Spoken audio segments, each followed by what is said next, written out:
पहिली गोष्ट गोल म्हणजे काय? गोल म्हणजे काय? आपल्या स्वप्नांना दिलेली अंतिम मुदत. आपल्या स्वप्नांना म्हणजे माझ्या स्वप्नाला दिलेली अंतिम मुदत.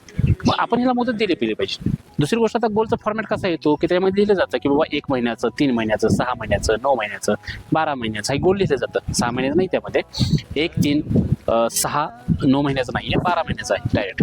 ओके, तर ह्याच्यामध्ये तुम्हाला 5 पॉईंट दिले जातात किंवा एका महिन्यामध्ये तुम्ही कोणते 5 गोल पूर्ण करा. लिहा ना त्या ठिकाणी की मला सर शूज पाहिजे, मला टाय पाहिजे, मला धरून चला की बाबा एखादा शर्ट घ्यायचा आहे विकत, किंवा घरामध्ये मला एखादी वस्तू घ्यायची आहे. काही जे एका महिन्यामध्ये आपण ते गोल पूर्ण करू शकू. बरं, हे गोल म्हणजे नक्की काय?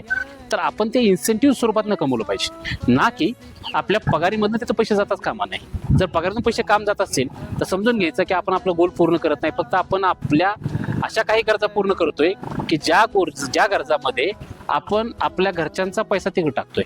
म्हणजे पगार कशासाठी दिली जाते कंपनीकडून? तर एक उदरनिर्वाहासाठी. पण जेव्हा तुम्ही इन्सेंटिव्हला हात घालत असता, इन्सेंटिव्ह कशासाठी असतो? तर हा कायमस्वरूपी भविष्यासाठी असतो. हा भविष्यासाठी जर इन्सेंटिव्ह असते तो कमवा कसा? तर हे कमवण्यासाठी तुम्हाला काय केलं पाहिजे? काही गोल सेटिंग केले पाहिजे. हे गोल सेटिंग केल्यानंतरच त्या एमआरला किंवा त्या कंपनीला किंवा कुठल्याही ओनरला हे पूर्ण होऊ शकतं.